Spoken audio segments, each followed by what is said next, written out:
Hello, this is an assessment of a Bechstein Model M grand piano, 180 centimetres long, made in about 1926.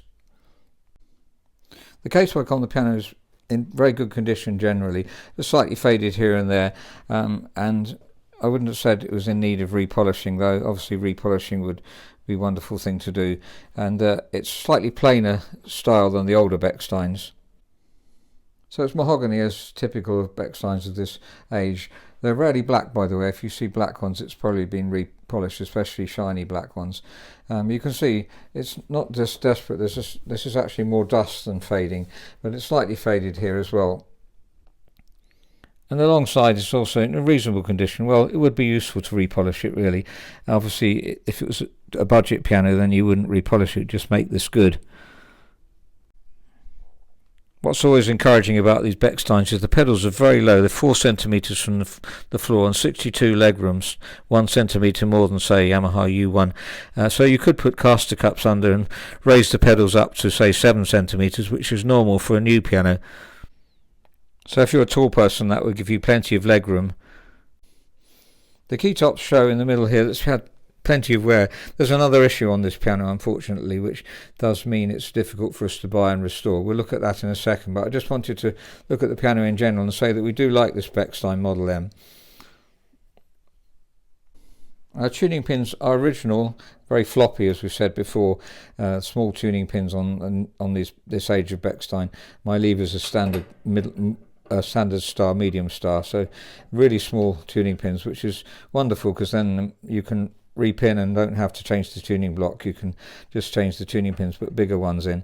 But there is an issue on this piano, unfortunately, and we're getting to that. You can see that flecking there. That's a clear indication of moth infestation, unfortunately, or moth larvae eating it. And we can see it's been eaten through here, actually. And the felts at the back aren't terribly bad, but as we look inside the piano, we'll find more infestation. We're going to just check the whole thing. So normally they eat these as well, so some of them are missing completely. That's not happened here, but you can see the flecking here. So moth damage is extensive, unfortunately.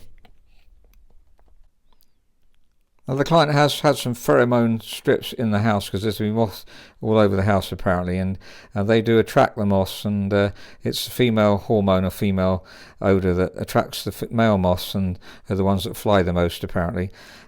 We'd like to learn more about the best way of preventing moth damage, and also we'll obviously got moth killer if it's there already.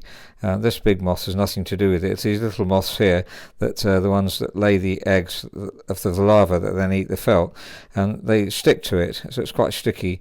So that's obviously one way of doing it. And there's also spray, and lavender and cedarwood spray, something we're trying as well. But if you are used to moth killing, that would be wonderful to find out some more about that, because it's a big problem these days with pianos. The first place to look for moth damage is normally the felt at the back here, but actually this is in perfect condition. I think the felt here must have been changed since the moth damage has happened, or at least for some reason they haven't attacked that, but they always would attack that. So if we look at that, there's very relatively little evidence of moth on it at all. Normally that will be eaten, and that's an indicator that they've also got into other parts of the piano.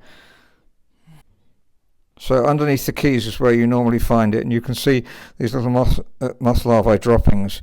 That's the green bits there, they're the droppings, and they're right across, particularly in the middle area. But if we take the keys off, we're going to probably find they're in the middle and at the back as well, so that will all need replacing. And looking at the hammers, they don't always attack these, but they are very attacked, as you can see. There's moth damage on the hammers, and they're also very worn, they're very flat, so this piano's been used a lot at some stage.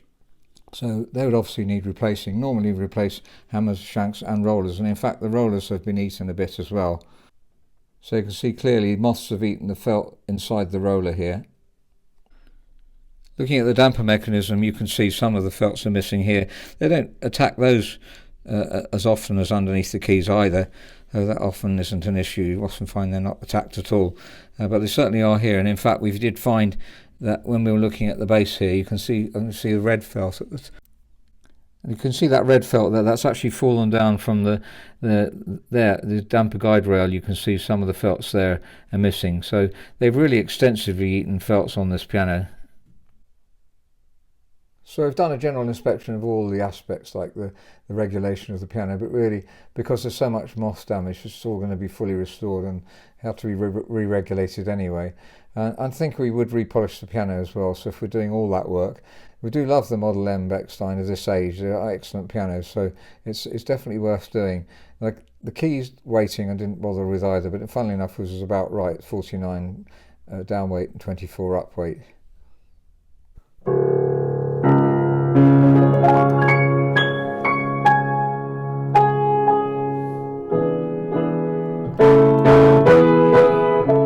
So that's the Bechstein Model M, and it's always a piano that we love, this age of Model M Bechstein. Unfortunately though, it's going to be very difficult to make a profit out of it if we buy the piano, because the client wants to sell the piano. Not quite sure what to advise there. I'll have to really think about the economics of it, but really all the felts practically need changing the whole piano. Therefore we'd have to restring the piano, replace the hammers, just do so much work really, and it makes it uneconomical. Although the piano, in my mind, is better than, say, like a modern Yamaha in terms of the underlying tone. If we listen to this, that note's actually not repeating.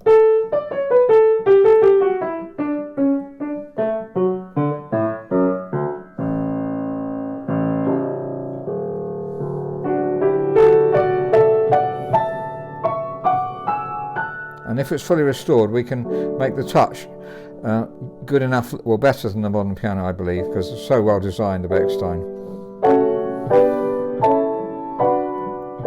It's a delight to play even now, and it's at concert pitch. It's been obviously regularly tuned, but the moth problem has, I would say, been here for a very long time.